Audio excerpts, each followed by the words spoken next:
Singing is such a spiritual journey to loving yourself, loving who you really are, and loving this really vulnerable, beautiful part of you.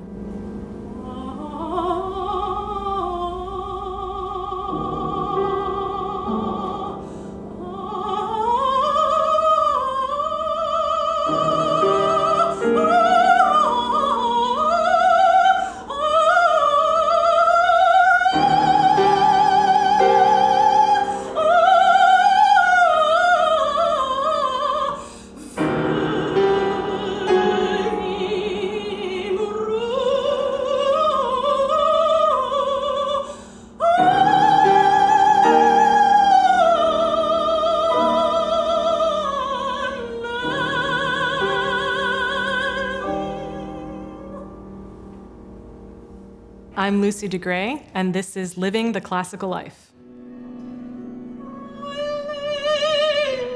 Today in New York City, we catch up with vocalist Lucy Dhegrae, a dynamic proponent of new music, who discusses what makes a voice beautiful and whether a voice actually needs to be beautiful, and reflects on the complex relationship between mind and body.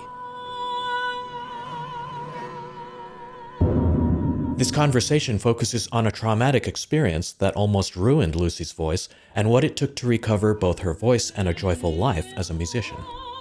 Lucy's candid reflections and her expertise give hope and support to those who go through a similar experience, musicians and non-musicians alike.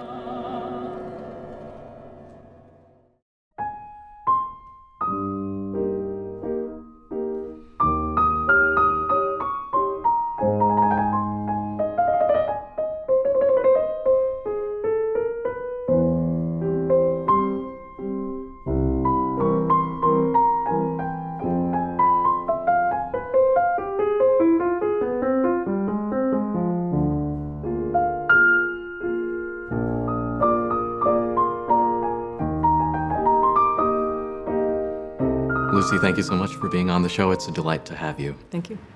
I wanted to ask you right off the top about the Kaddish. What is this project and what did that signify for you? It's a prayer that you say in Judaism.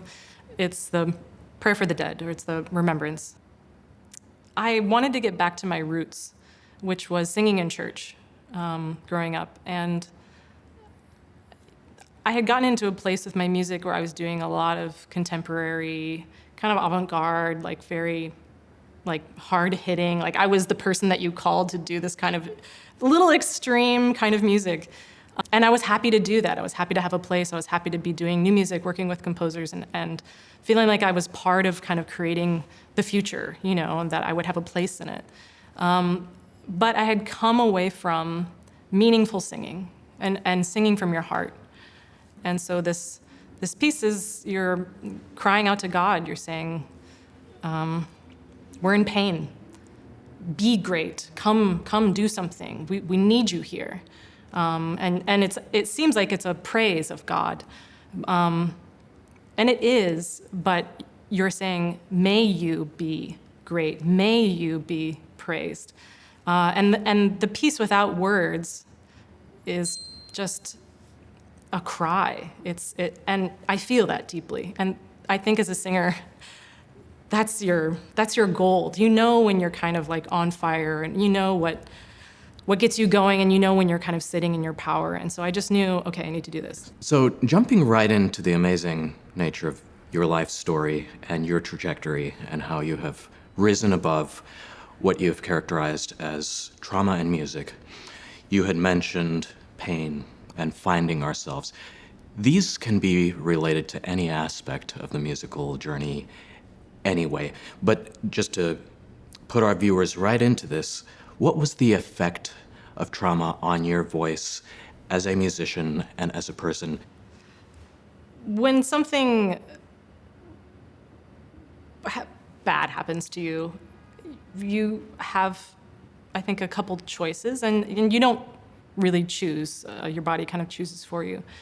You can kind of either work on it right then. You can kind of say, okay, I'm going to grieve this. I'm going to work through it. Now it's a part of me. Or you can say, nope, I'm I'm going to push this away. I'm going to go on with my life. I don't have time to deal with this. I don't want to deal with this. I don't have the support I need to deal with this. And that's where I was. I had this trauma when I was a freshman in college. I think it was my 6th week of school. Sixth week. Yeah. And that's typically when it happens statistically also. You're new. You don't know the ropes.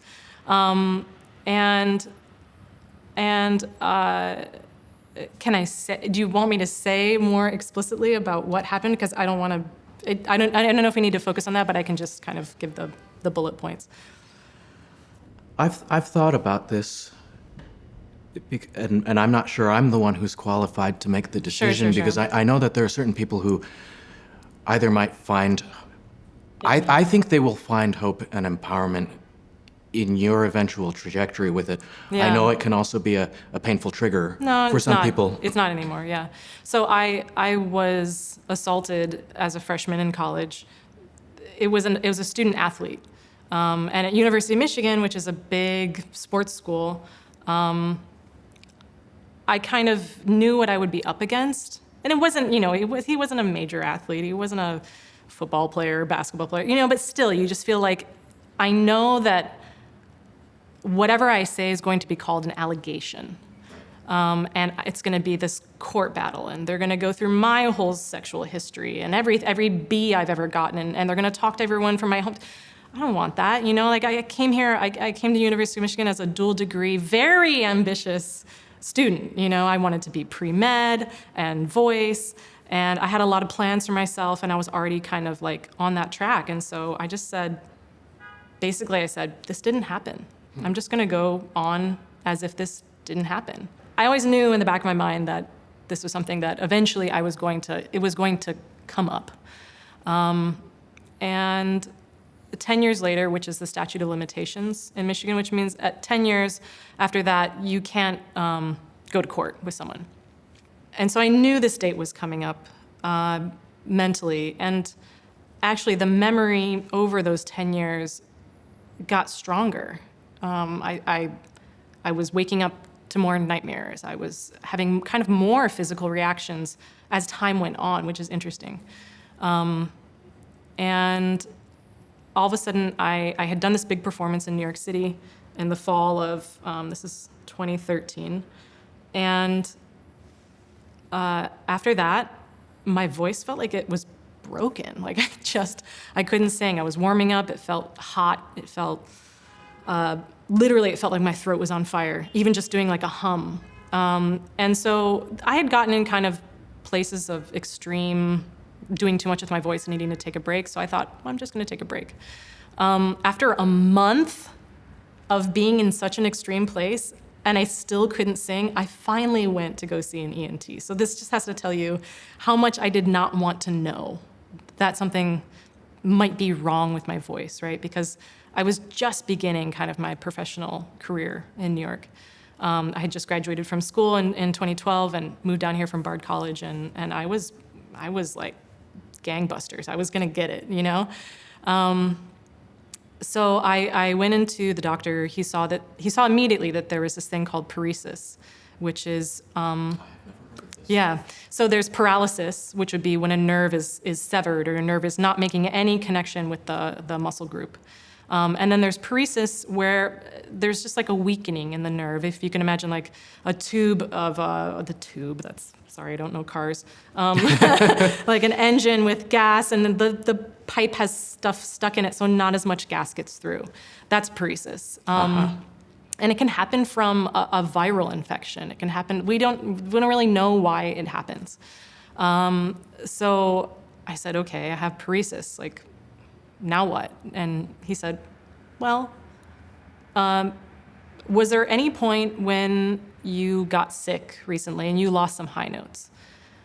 And I was like, I can't think of any big, incidents. Of course, after you get sick, you kind of can't sing as well for a while, and there's some recovery time. So I went back and I was looking at all of my medical paperwork, and I just made this huge timeline. And I went back and I looked at every time I'd gone to the doctor from that point back to freshman year. And I was going through my paper file. I don't know why I had this huge stack of papers, and I was going down to the bottom because it goes from most recent, when I graduated, to the first time I ever went to the doctor. And the first time I ever went to the doctor was after I was assaulted. And I thought that the doctor then hadn't understood what I had told her.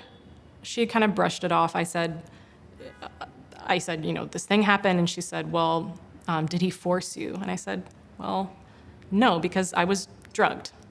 So there was no force. I was frozen, probably. I probably had a freeze response to it. And so she wrote in this note, which I'd never read, had sexual encounter this weekend that went further than she intended, but not abuse. And I was like, really what happened. Yeah, and I was like, wow, so she did understand. And here was this piece of evidence that I could have used in court that I'd never looked at.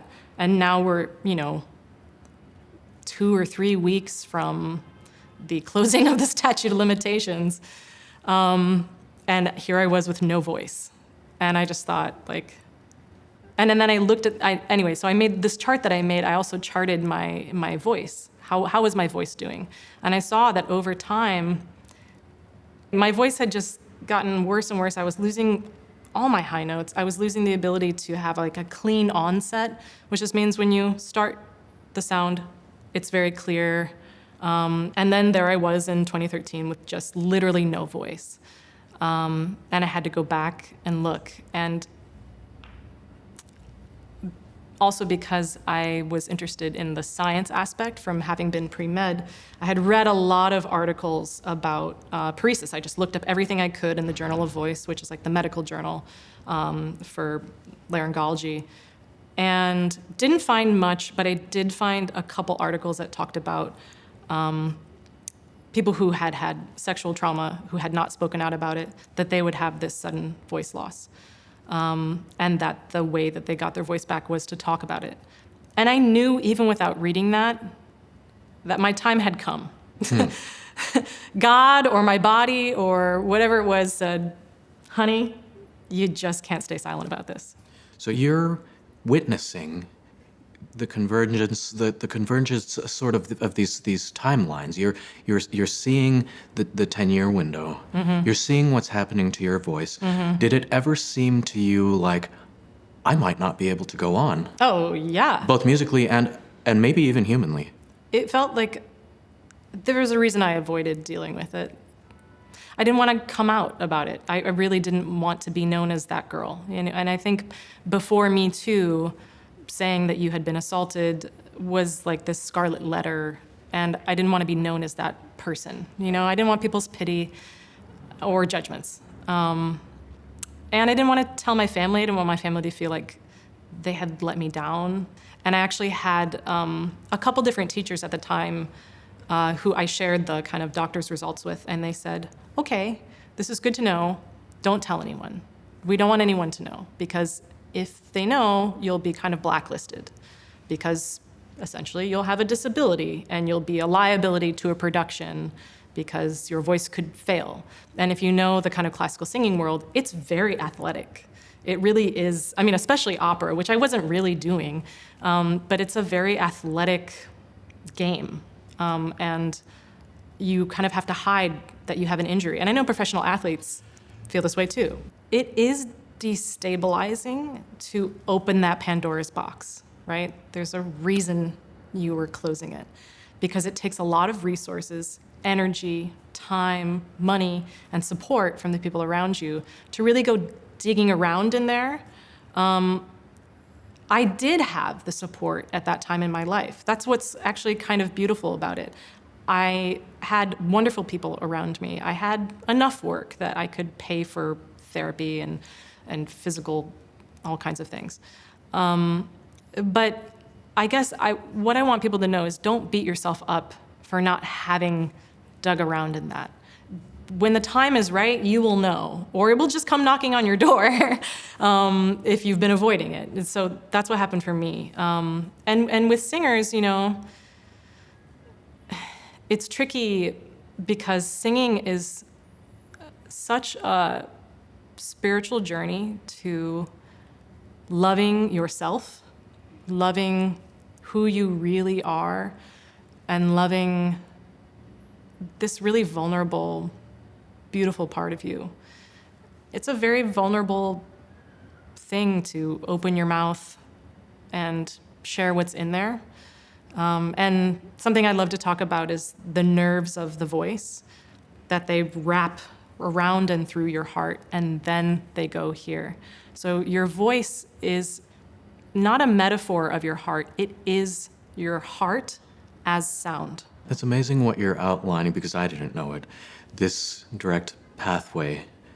And I've always been interested in the communication between zones of the body. So the mind and the heart, and I didn't know that it would be reflected back to, in this case, literally your instrument, your voice. That these would be, that sounds like a lot of alignment is needed. So in talking about your journey to recovery, at what point did it feel like things started to align again for you? Well, it took a lot of boundary setting for me as a singer. And I had to start saying to people, this rehearsal schedule, I can't do that. I need breaks. Or, I know that we have another hour and a half of rehearsal, but I'm going to need to sing everything down an octave. And taking what I needed to do so that I could physically get through it, because my stamina was much less than most people's. I started having tougher conversations with the composers I was working with about the range of the piece. And in, simple things like in rehearsal, I'm going to need a monitor because I'm singing on a microphone, which is going to be amplified here, but I need to be able to hear myself so that I'm not pushing. What did it take? I mean, we could just keep going. Tens of thousands of dollars of physical rehabilitation in the form of massage, Alexander technique. I actually got injections of a natural fat that your body produces into the muscles next to my vocal cords, so that my vocal cords, so your vocal cords, if you're looking from above this way, they're supposed to touch naturally here. Mine kind of go like this, and so one vocal cord doesn't move as much, and the other one has to go all the way over. And so both sides can get tired, but if you inject the muscle here with more mass, then it kind of moves this one over so it doesn't have to move as far. But I cannot tell you how terrifying it is to lean back in the doctor's chair and just pray that he's gonna aim with this very sharp needle to the right place. I mean, like, you're just praying. So there was a lot of ups and downs, recovery. Thank God I work with a lot of people who know me. And I learned through kind of setting these boundaries and asking for what I needed and saying, I can't sing that, I can't sing this, that people were willing to work with me, that they wanted me to be there. And then I learned that people didn't want this perfect voice. They wanted what I had to give. And that was so heartening, because you just think that you're kind of this perfect product, that people want perfection. They want, this. They don't want to see any work. No, they actually want your heart and your soul. So you've drawn a distinction between being a singer and being a vocalist. In trying to regain your voice or regain control of your voice artistically, I'm wondering, does a voice always have to be beautiful? No. No. And so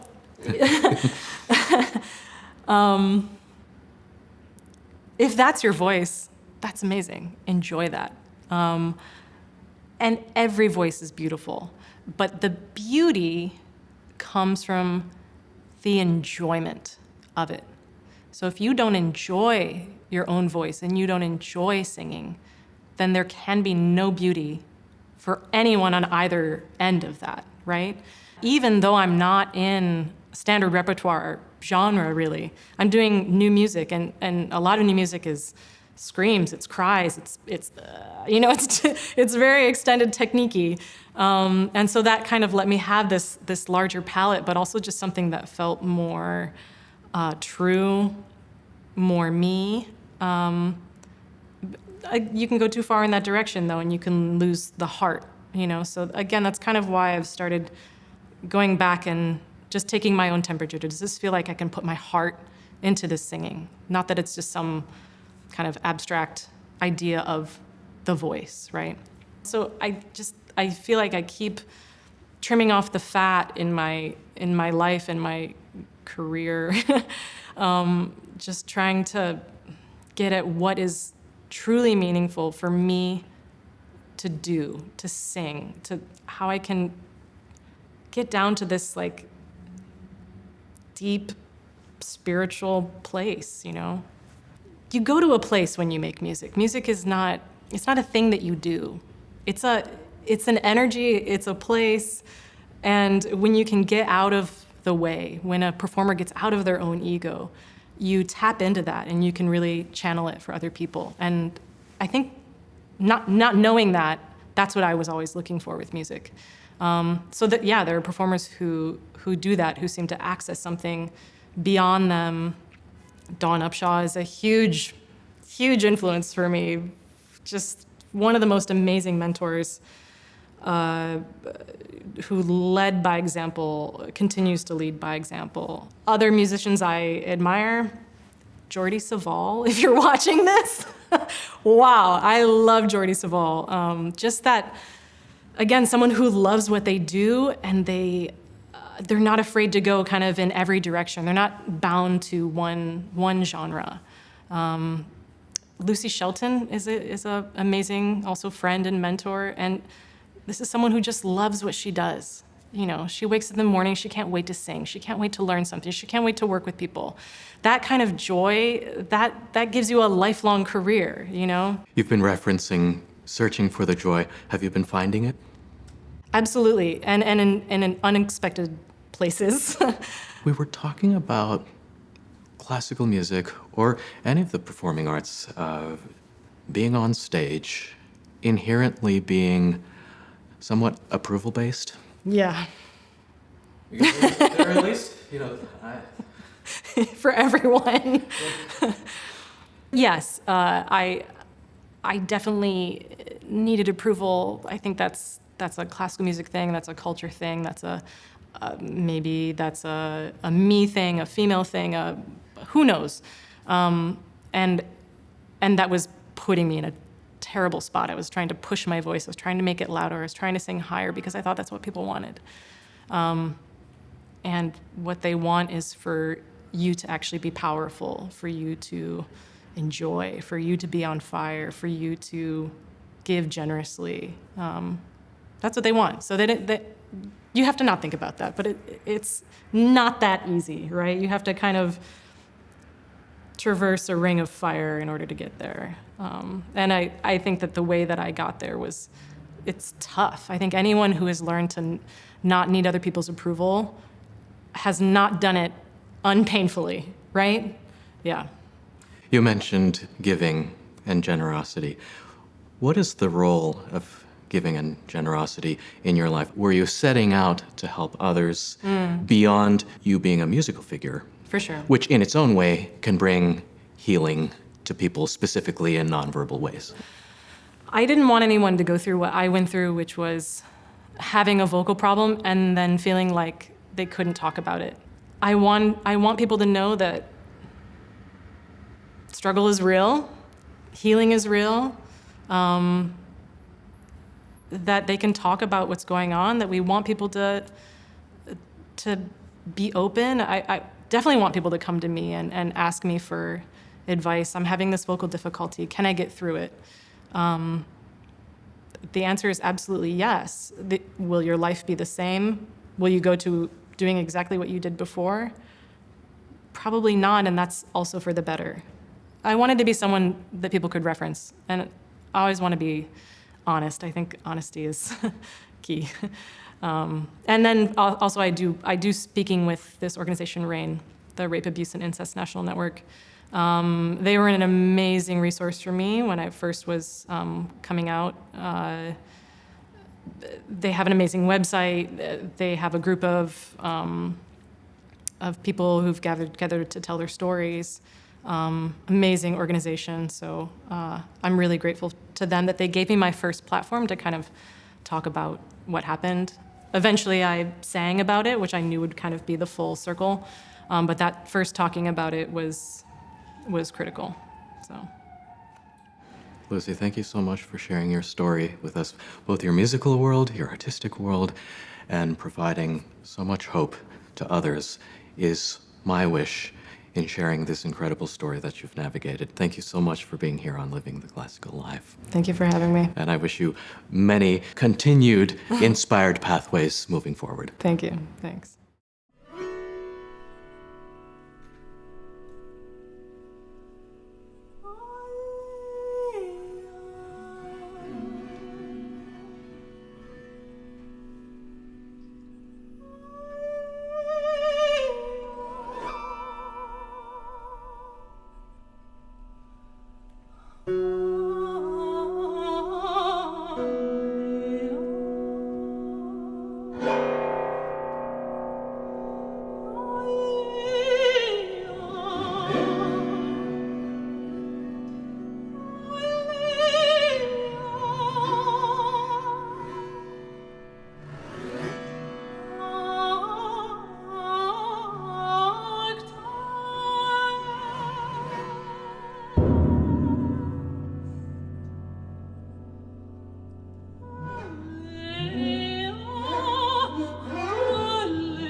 October.